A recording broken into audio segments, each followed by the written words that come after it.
चलिए बात करेंगे हमास का काम तमाम की। पिछले कई घंटों से हमास के आतंकी हमले के बाद इजरायली सेना ने एक एक आतंकी ठिकाने पर ताबड़तोड़ हमले बोल दिए हैं। इजरायल के इतिहास के सबसे बड़े युद्ध मैदान पर यानी ग्राउंड जीरो पर एक एक रिपोर्ट हम सीधे आप तक पहुंचा रहे हैं। देखिए 30 दिन कैसे इजरायल ने युद्ध को खत्म करने के इरादे से बड़े हमले किए।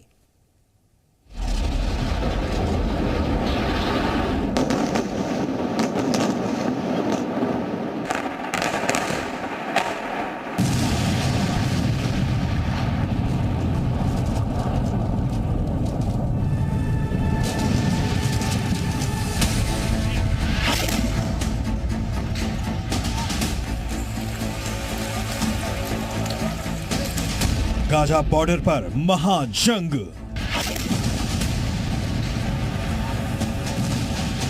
इजराइल कर रहा अंतिम प्रहार।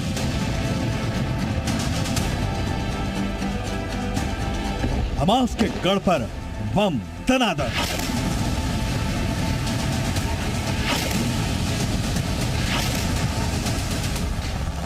खूनी जंग कब होगी खत्म?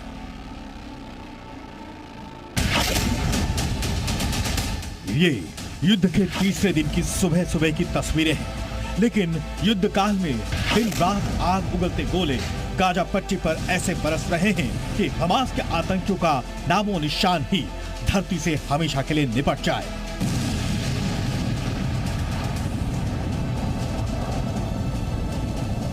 मेरे सामने जब ऐसी अभी थोड़ी देर पहले सिचुएशन आई तो मात्र 30 सेकंड में सायरन बजा और 30 सेकंड के अंदर हमें बंकर्स में जगह लेनी थी और उसके बाद लगातार यहां पर हमले होने शुरू हो गए। और अभी भी यहां पर हमें धमाके की आवाज सुनाई दे रही है यहां से थोड़ी दूर पर, क्योंकि जो ये पूरा गजा पट्टी का इलाका है जहां पर मैं मौजूद हूं, यहां से ये एक सीधी लाइन जाती है गजा पट्टी की तरफ और इन सभी इलाकों में लगातार बमबारी चल रही है। इजरायल भी लगातार जवाबी कार्रवाई कर रहा है। फिलिस्तीन में जो गजा पट्टी में तमाम हमास के आतंकियों के ठिकाने हैं, पिन पॉइंट टारगेट यहां पर इजराइल की डिफेंस फोर्सेस के द्वारा किया जा रहा है।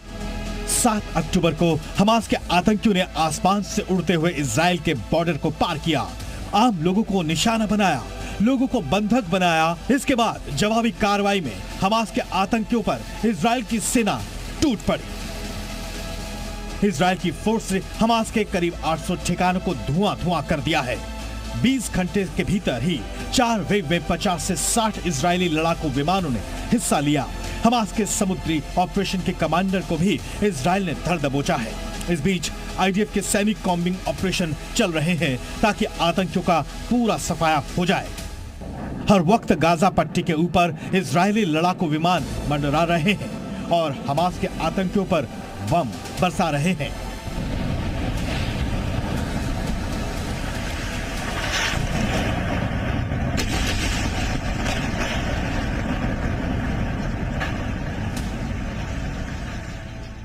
गाजा पट्टी से तेल अवीव तक महायुद्ध की ग्राउंड जीरो की एक एक खबर पर जी न्यूज की पूरी नजर है।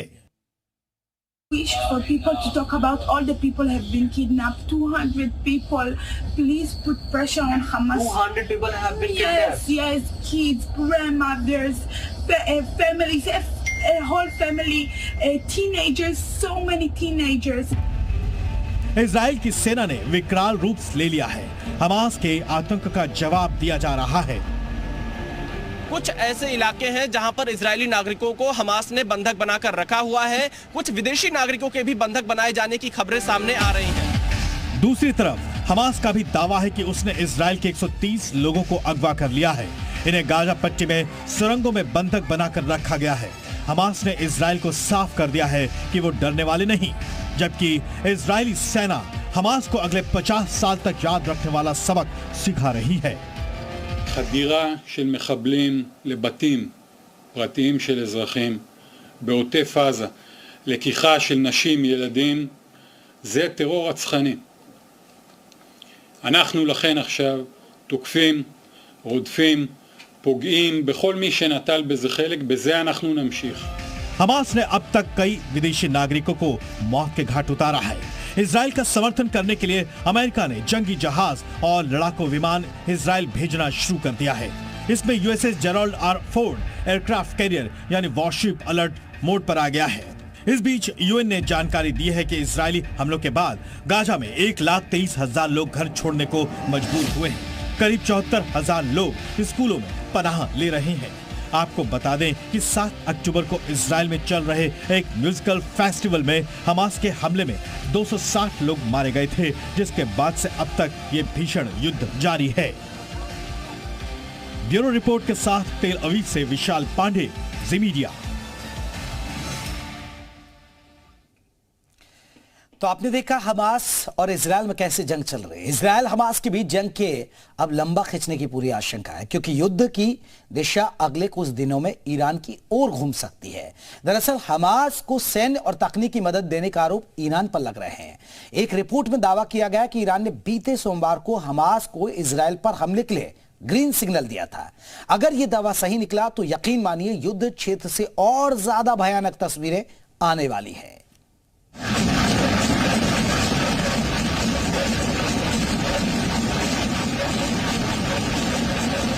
ये आतंकी संगठन हमास के हमले की तस्वीरें हैं। हमास ने बीती रात इजराइल पर इतने ज्यादा रॉकेट छोड़े कि गिनना भी मुश्किल हो गया। हमास के पास मल्टी बैरल रॉकेट लॉन्चर मौजूद है।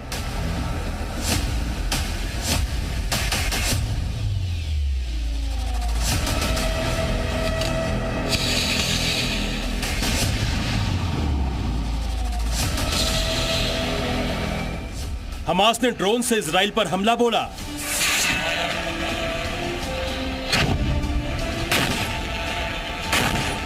हमास के आतंकी आसमान से इजराइल में उतरे, पैराशूट और पैराग्लाइडर्स के सहारे इजराइल के बॉर्डर में दाखिल हुए।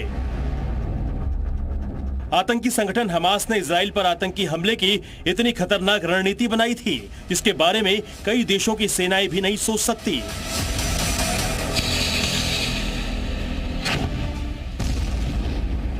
इजराइल के ताबड़तोड़ प्रहार के बावजूद हमास का दुस्साहस कम नहीं हुआ है। वो लगातार इजराइल के ठिकानों पर हमला कर रहा है। जी मीडिया संवाददाता जिस वक्त रिपोर्टिंग कर रहे थे, उनके करीब ही हमास के रॉकेट आकर गिरे। देखिए, इस वक्त हम बंकर्स में मौजूद हैं, बिल्कुल, और यहाँ पर लगातार तेज हमले हो रहे हैं और हम सड़क पर मौजूद थे जब भी सायरन्स बजा और हमें भागकर बंकर्स में आना पड़ा है। अभी भी तेज आवाजें आप सुन सकते हैं कि किस तरह से हालात यहाँ पर बने हुए हैं। तो देखिए, हालात यहाँ पर लगातार बिगड़े हुए हैं और हम सड़क के बाहर मौजूद थे। बंकर्स में हमें शरण लेनी पड़ी है। हमास ने जंग की शुरुआत की और 3 दिन बाद भी हमास के हमले की रफ्तार कम नहीं हुई है। सवाल उठ रहे हैं कि आखिर हमास के पीछे कौन खड़ा है, किसके इशारे पर हमास ने इजराइल के खिलाफ युद्ध छेड़ दिया। इसका जवाब है ईरान। अमेरिका के एक नामी अखबार वॉल स्ट्रीट जर्नल ने दावा किया है कि ईरान के सैनिकों ने इजराइल पर हमले के लिए हमास की मदद की। ईरान की सेना और हमास मिलकर इजराइल पर घातक हमले के लिए अगस्त से ही तैयारी कर रहे थे। इजराइल पर हमले की तैयारियों को लेकर लेबनान के बेरूत में कई बैठकें हुई थी। उस बैठक में ईरान के सैन्य अधिकारी और ईरान समर्थक आतंकी संगठन हमास और लेबनान भी शामिल थे। पिछले सोमवार को ही ईरान ने हमास को इजराइल पर जल, थल और आकाश से हमले के लिए ग्रीन सिग्नल दिया था। पश्चिमी मीडिया के मुताबिक हमास को सैन्य मदद देने में ईरान का ही हाथ है। शनिवार को ईरान ने हमले में ड्रोन का भी इस्तेमाल किया था। उस ड्रोन का नाम हमास ने ज़ोरी रखा है। हमास का ये ड्रोन ईरान के शहीद 136 ड्रोन से मिलता जुलता है। जब हमास ने इजराइल पर हमला बोला था तो ईरान में जश्न मना था और ईरान के सबसे बड़े धार्मिक सैयद अली खामेनेई ने हमास के आतंकियों की पीठ थपथपाई थी। ईरान की दलील है कि इजराइल ने फिलिस्तीनी इलाकों पर जबरन कब्जा कर रखा है और इसीलिए वो हमास को समर्थन देता है, जबकि इजराइल इसे ईरान का दखल मानता है। यही वजह है कि इजराइल और ईरान बीते कई सालों से शैडो वॉर लड़ रहे हैं। अब हमास के हमले के बाद इजराइल और ईरान के बीच बड़ी जंग की आशंका बढ़ गई है।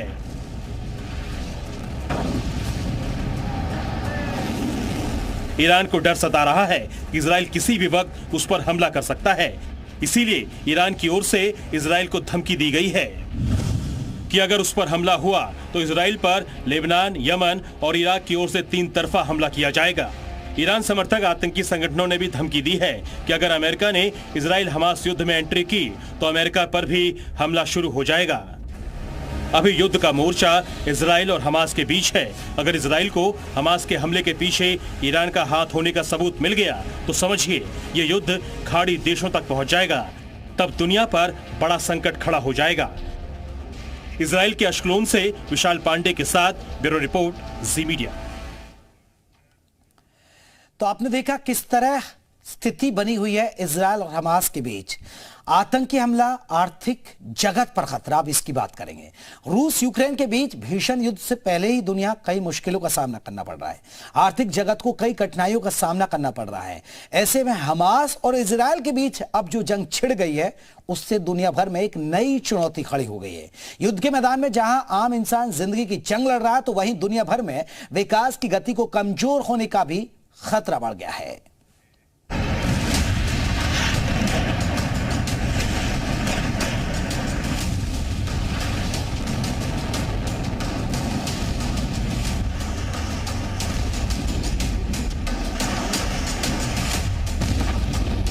जंग के साइड इफेक्ट।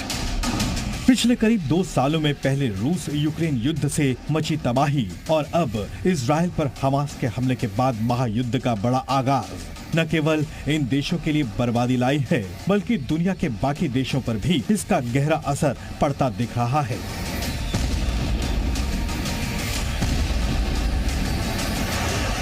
इजराइल के खिलाफ हमास के हमले में अब तक 24 विदेशी नागरिकों की जान गई है। कई इमारतें ध्वस्त हो गई हैं। लोगों को राहत शिविरों में जाने को मजबूर होना पड़ा है। अस्पतालों में जिंदगी की जंग जारी है। अब भी कई देशों के नागरिक इजराइल में फंसे हुए हैं। मैं अंदर की भी तस्वीरें दिखाता हूँ। कैमरामैन से कहूँगा बचकर आए, क्योंकि जिस तरह के हालात यहाँ पर बने हुए हैं वो खतरनाक है। और ये पूरा देखिए, इनका किचन का एरिया था, ये भी पूरी तरह से तहस नहस हो चुका है। क्योंकि अगर आप देखिए इजराइल पर हमास के आतंकियों ने जो हमला किया, उस आतंकी हमले में अब तक 750 से ज्यादा इजरायली नागरिकों की मौत हो चुकी है। हजारों की संख्या में लोग घायल हुए हैं और अभी भी यह युद्ध चल रहा है। इजराइल ने कहा है कि यह युद्ध है और अपने जो उनका रिजर्व फोर्स था, रिजर्व बटालियन थी, उनको भी ड्यूटी पर इजराइल ने बुला लिया है। यही नहीं, अब इस जंग के साइड इफेक्ट भी दिखना शुरू हो गए हैं। इस युद्ध का भारत पर भी असर पड़ सकता है। दुनिया भर के बाजारों में घबराहट है। कच्चे तेल के भाव बढ़ने की संभावना है। कच्चे तेल के भाव में 4.5% बढ़ोतरी हो सकती है। इस समय मिडिल ईस्ट में इजराइल और हमास के बीच में लड़ाई है। इसका सीरियस इम्प्लीकेशन इंटरनेशनल ट्रेड पे आएगा, क्योंकि जिस तरह से मिडिल ईस्ट एक फ्यूल सप्लायर है, पेट्रोलियम सप्लायर कंट्री है, और दूसरी तरफ जो इजराइल है उसका पूरा का पूरा जो सपोर्ट सिस्टम है वो वेस्टर्न वर्ल्ड है, अमेरिका है, यूरोप है। तो अगर कोई भी ऐसा डेवलपमेंट होता है तो निश्चित रूप से मार्केट में इसका असर आएगा। एक रिपोर्ट में व्हाइट हाउस के पूर्व अधिकारी बॉब मैकेनली ने कहा है कि अगर ये संघर्ष ईरान तक फैला तो फिर तेल की कीमतों पर बुरा असर पड़ेगा। माना जा रहा है कि इस युद्ध का असर कच्चे तेल के साथ साथ दुनिया भर में हो रहे विकास के कार्यों पर भी पड़ेगा। साथ ही ग्लोबल इकोनॉमी पर इसका असर पड़ता दिख रहा है। सप्लाई चेन प्रभावित होने से कई जरूरी सामानों पर संकट गहरा सकता है। ठीक वैसे ही हालात सामने आ सकते हैं जैसे कि रूस और यूक्रेन के बीच युद्ध के दौरान पैदा हुए थे। हालांकि इजराइल ये कर सकता है कि इजराइल का जी मेरी इंटेलिजेंस ने दिखाया है कि ईरान ने ये करा है, तो इजराइल अपना हैमर दिखाने के लिए ईरान के ऊपर अटैक कर सकता है, राइट। बट दैट्स, और ईरान न्यूक्लियर की तरफ जा रहा है, उसको भी मैं प्रिवेंट करूंगा। So those are some things. Now quickly in terms of economy and markets, bullet points, of course energy markets, world prices etcetera, इसका एक इम्पैक्ट पड़ेगा जो लॉन्ग टर्म में।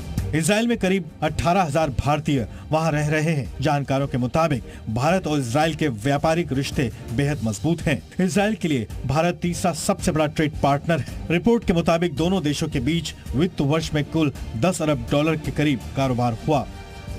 यही नहीं, भारत के शेयर